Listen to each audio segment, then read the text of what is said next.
Ito na ang pinakahihintay ng mga Duterte supporters. Merong ginawa ngayong araw si Mangga. Mangga pa rin ba siya? Kasi sabi ni VP Sara, hindi siya mangga, pinya siya. Dahil ba sa ginawa niya ngayon?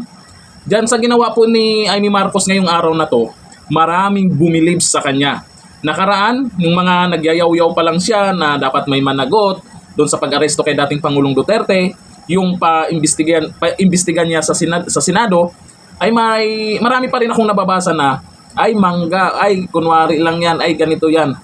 Pero ngayon napansin ko sa page mismo niya, maraming bumilib sa ginawa niya.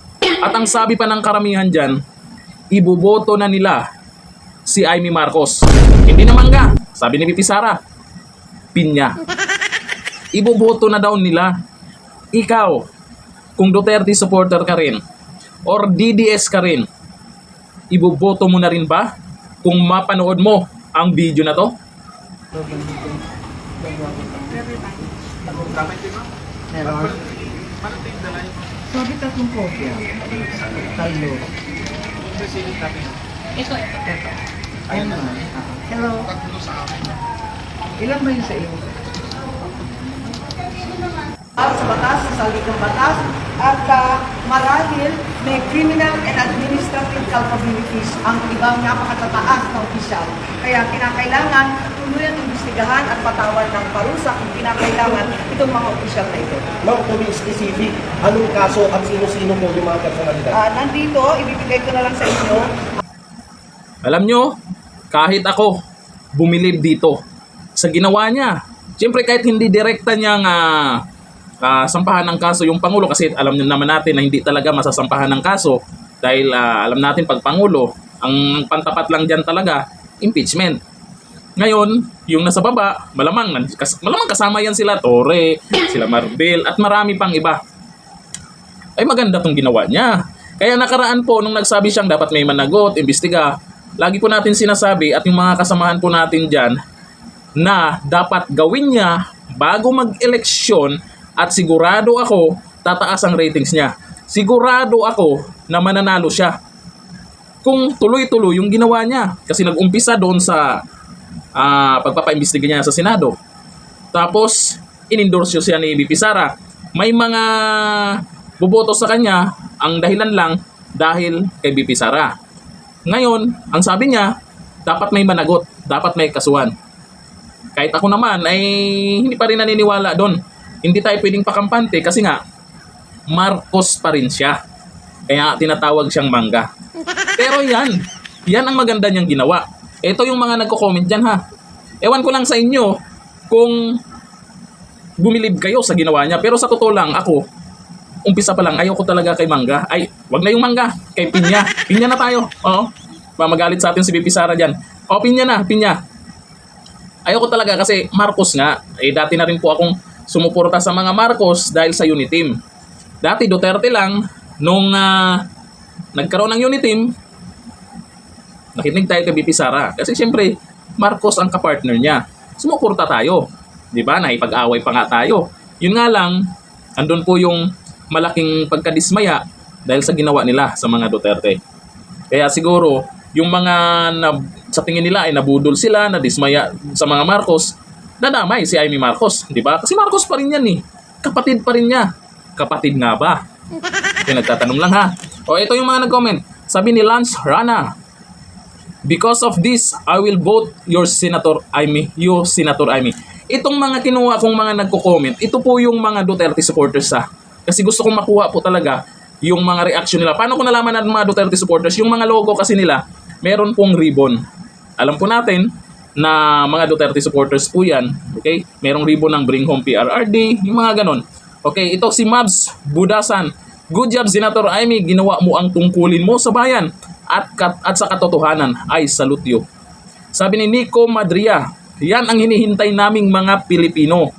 Sabi ni Dubs King, good job po, Ma'am Duterte plus number 11 ka na sa akin plus Gringo Hunasan. Yung Gringo Hunasan po, yan po talaga ang isa na dapat huwag niyong kalimutan kasi may action din siyang ginawa para maibalik lang si Tatay Digong. Yun nga lang, mayroon pa rin iilan din naman na hindi Parang hindi pa rin magtiwala kasi nga, yun nga, Marcos. Pero dito sa mga action niya, at si VP Sara din naman kung ano po yung nakikita niya dyan kay Senator Amy Marcos. Paalala po, ito kasing Senator Amy Marcos noon pa, hindi pa po presidente po si Tatay Digong. Magkakilala na po yung dalawa, si VP Sara, si Senator Amy Marcos. Ngayon naging Pangulo po si Tatay Digong, si Amy Marcos po ang lumapit dyan. Nakiusap para doon sa tatay nila. Diba? Para kay Apulakay.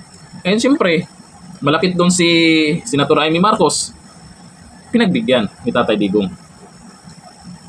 Noong eleksyon, eto na, si Senator Amy Marcos pa rin ang gumawa ng paraan para magkatandem ang dalawa. Kasi kung hindi dahil kay Senator Amy Marcos, baka Pangulo na si VP Sara. Baka Pangulo pa ng Pilipinas ang tinakbo niya. At alam natin, mananalo talaga siya. Yun nga lang, eto, nagtandem ang dalawa. At siguro, gusto magkatapat din ulit si Lenny. Sabi, presidente tinakbo ni Lenny. Diba, natalo si Junior sa vice president, unang nilang tapatan. Ngayon, presidente tinakbo ni Lenny. Presidente na rin tinakbo ni Junior. At alam po natin, malakas po si Junior dahil kay VP Sara. Huwag nyo nang isipin, nananalo siya dahil sa mga loyalista. Bakit tinalo siya nung vice president? Diba? Nung nagpresidente, bakit tinambakan si Lenny? Dahil kay VP Sara. May mga organic na supporters, yung mga Duterte. Pansin nyo naman yan ha. Alam nyo sa totoo lang, may kakilala po akong loyalista na nahihirapan na. Kasi dati po, may mga kaibigan na naging kaibigan kami dyan. Kasi bakit? Nung may unity pa, nagkasama po yung vlogger ng loyalist at vlogger ng mga Duterte. Nagkakausap, nagkakaibigan, mga supporters. Kaya hanggang ngayon, merong iba na, kagaya ako, meron ako naging kaibigan na vlogger sa kabila.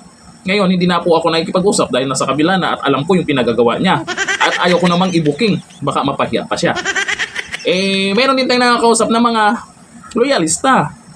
Diba? Lalo na po yung inauguration ni Junior. May mga nakakausap po tayo dahil unity pa tayo nun.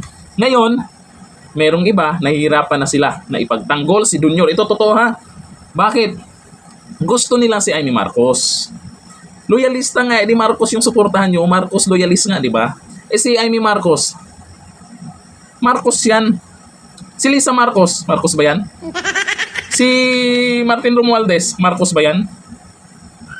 Gusto nila si Amy Marcos. Ngayon, gusto din nila si Bongbong Marcos. Paano yung dalawa? Magkaiba na ng dinadaanan nila. Si Amy Marcos, kahit sabihin natin, mag-isip din tayo ng baka tactics lang, pero consistent siya. Kahit ako, hindi ako naniniwala pa sa kanya, pero nakikita natin yung consistent niya. Baka gusto ni Amy Marcos na malinis yung, maayos yung apelyido nila. Tsaka, utang na loob. Malaki ang utang na loob ni Amy Marcos sa mga Duterte. Siya yung lumapit dyan. Ito namang isa kay Junior, sino yung nakapaligid sa kanya? Diba? Marcos ba? Kaya may iba dyan, nahihirapan na, may pagtanggol. Baka yung mga 1530 vloggers dyan, nahihirapan na din. Welcome naman kayo sa amin. Yun nga lang, walang 1530 sa amin. Kung ano lang po yung, kung may monetize po yung channel namin, swerte namin, kumikita kami. Pero kung hindi monetize, awanin. Sa inyo, kahit hindi kayo monetize, okay lang. 1530 nga di ba? Mapapasa na nga lang ako, di ba? Kaya ito, sa tungkol kay Amy Marcos, napakaganda po talaga ng ginawa niya. Ako na nagsasabi sa inyo, napakaganda na ng ginawa niya. Lagi kong sinasabihan ito na mangga. Pero ngayon, pinya na. Ganito na lang, thank you. Bye-bye.